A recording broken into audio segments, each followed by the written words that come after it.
This is Matthew Cratter from Trade University, and today I want to answer the question, was the Ethereum ICO a fraud? And I think I have a very interesting smoking gun that you will all be very interested in. I should start off with a few disclaimers though. I'm not a lawyer. I don't know any of these people personally. I have nothing against them. All of this research is based on widely publicly available sources. And again, these are just my personal opinions, nothing more. So I encourage all of you to do your own research and come to your own conclusions. But if you are one of those ETH holders watching Ethereum go down the drain, this is something that you should be very aware of when you're thinking about ETH's future. And that's this statement: the initial state of a system matters. If you've studied physics, you know it matters very much in physics. And it also matters in monetary systems, especially when you're trying to create a new, more fair monetary system, as Bitcoiners are trying to do. So if the initial distribution of money is unfair, the system can never purge itself and magically become fair and neutral money. And if you've been watching my channel for a while, you know that I've gone through many different coins like Cardano and XRP and Solana, etc. And a lot of these coins have large pre-sales or large pre-mines where insiders reward themselves for standing right next to the money printer. And as such, the initial state of these systems is not fair. And we're going to see how that can lead to problems down the line. So I've shown this chart many times as well, initial token allocations for public blockchains, where the red or pink area here is insiders. If you look on the left here, we can see these are insiders. And then the public sale is the blue piece. So some of the really big offenders obviously are Solana, which had a huge sale to insiders, mostly venture capitalists, as we've talked about, and they're probably in the process of dumping on everyone. Binance is another really unfair one. But if you look at this, something like Ethereum seems fairly fair and equitable. The public sale is this whole blue area, and it seems to be a very large area. Nonetheless, obviously, there still were these insider holders that we've spoken about, but for the most part, it looks like there was a distributed public sale, and this is what people are always talking about. It looks like a new smoking gun has emerged, though. This is a Q&A session with Joe Lubin, who was one of the initial guys on Ethereum, and a very powerful person in the space, I must say. I'll let you listen to this whole video on your own if you want, and you can decide whether this is real, whether this is not real.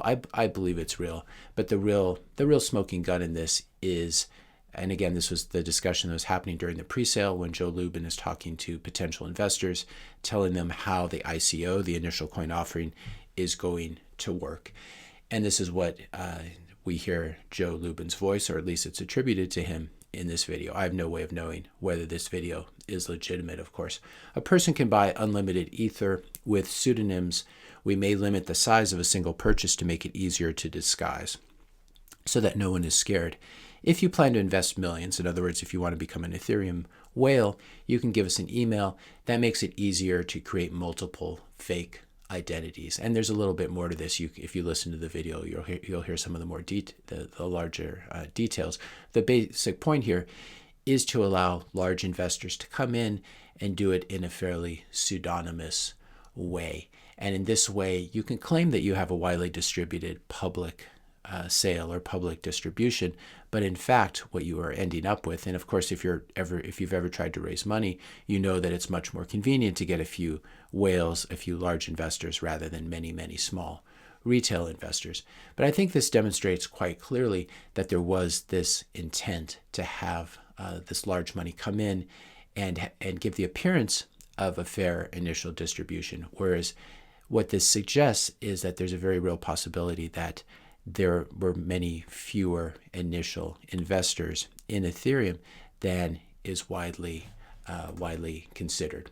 So I believe this. I believe the Ethereum ICO is not as widely distributed as advertised.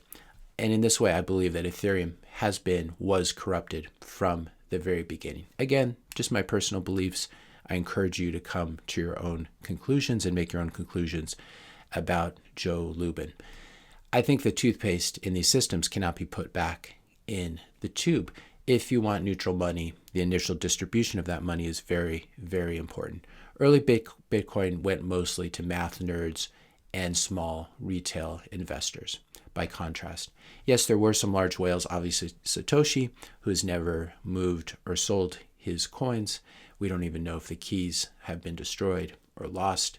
We don't know if Satoshi is alive or dead, but he has left the scene. There were large whales that are still around, like Winklevoss twins, Chamath, etc. So some people say, well, is this a similar problem in Bitcoin? And the answer is no, simply because under a proof of work system, owning more Bitcoin does not give you any more power over the Bitcoin network. Also, to run a full node to validate the network, you don't need to own any Bitcoin. You could just spin up a full node on your desktop. You just download Bitcoin Core software. Anyone can become a full node. On the mining side of things, proof of work mining is neutral and fair. You need to demonstrate actual work by burning electricity. This is a random process. You have to run all these transactions, all these calculations, and try to get the guess the nonce, guess the magic number. And there are no shortcuts to doing this. There's no algorithmic shortcut. You have to just basically cycle through possibilities. And so this burns a lot of electricity. It's hard on the ASICs, it's hard on the machines, etc.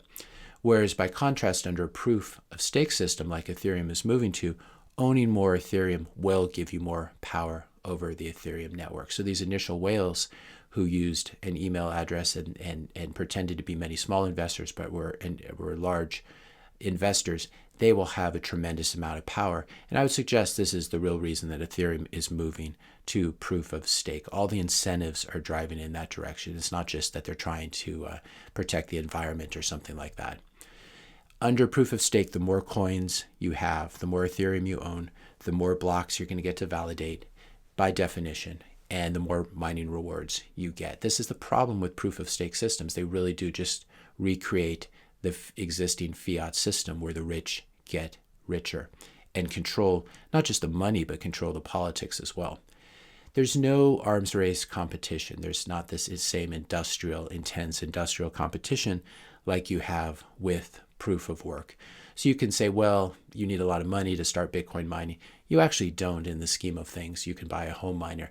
But this is true if you want to do it on an industrial scale, just like if you want to do anything else on an industrial scale, you're going to need big warehouses, you're going to need cooling equipment, you're going to need to buy all these ASICs. But even if you secure all of this and you know what you're doing, proof of work mining is hard.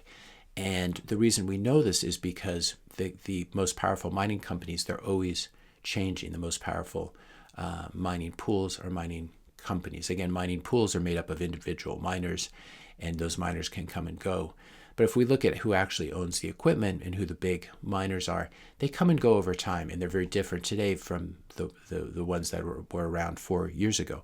And this is because, as we said, it's a competitive business. It's a very difficult, low-margin business for the most part. Margins have been higher recently since the China exodus, but on the whole, you would expect Bitcoin to trade just slightly above its cost of production, its cost of being mined. And so this means very low profit margins for Bitcoin miners.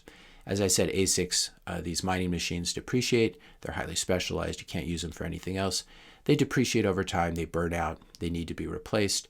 Sources of cheap electricity are constantly changing as jurisdictions change as well. For example, the China ban, all those Bitcoin miners had to get themselves out of the country or go into hiding. And this is very different. You don't have the same free market competitive dynamics in a proof of stake system. Once you're a rich validator, once you own a lot of ETH, you will be a rich validator forever, and you'll always be entitled to that pro rata percentage of the new coins that are being produced. So what this means is not just the insiders at Ethereum who benefit, who were given initial allocations and benefited, but this whole charade of having had a public sale. If in fact there were a lot of whales buying up Bitcoin, buying up Ethereum using these small separate accounts, you might call them, or initial addresses, that means that Ethereum is much more concentrated. And this makes sense. This makes sense why it wants to transition to a proof of stake system from a proof of work system, simply because under a proof of stake system, all these initial holders, all the wealthy Ethereum holders, will have more and more power over the network. Friendly reminder that the ETH Foundation cashed out at the top again. Great tweet here from Edward Mora.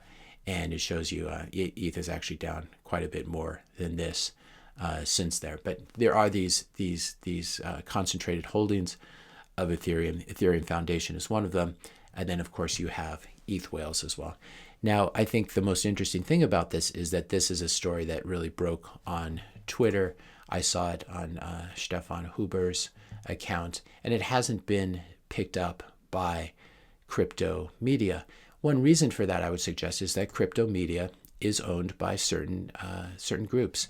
So, for example, Decrypt, which can be an interesting site, they are funded by Consensus. Who's Consensus? They're this big company that spun off and that owns or spun off the MetaMask wallet, and Consensus is owned by Joe Lubin. So you wouldn't be surprised that, for example, Decrypt is not reporting on the fact that he was showing people how to create multiple fake identities in order to take very concentrated positions in Ethereum. This is a problem with crypto media. Again, these are just my personal opinions. Joe Lubin is very rich. He's very powerful. Please don't sue me. I might be wrong about this. I just got this from Twitter. And again, I'm not a lawyer. I might have gotten something wrong here, but you're welcome to all make your own decisions. If you want a little bit more background on this and want to flesh it out, you can watch 2 videos I have from last year, Ethereum's Dirty History, Part 1, and Ethereum's Dirty History, Part 2. If you're a serious holder of Ethereum and not just a trader who's in it for 5 minutes, I would encourage you to dig down into this history. This history is very important simply because, as we said at the beginning of the video, initial states of monetary systems matter. If you found this video helpful, be sure to hit that subscribe and like button. Hit the notification bell if you want to be notified when I publish my next video. And let me know your questions and comments in the comment section below. Thanks a lot for watching, and I'll see you in the next video.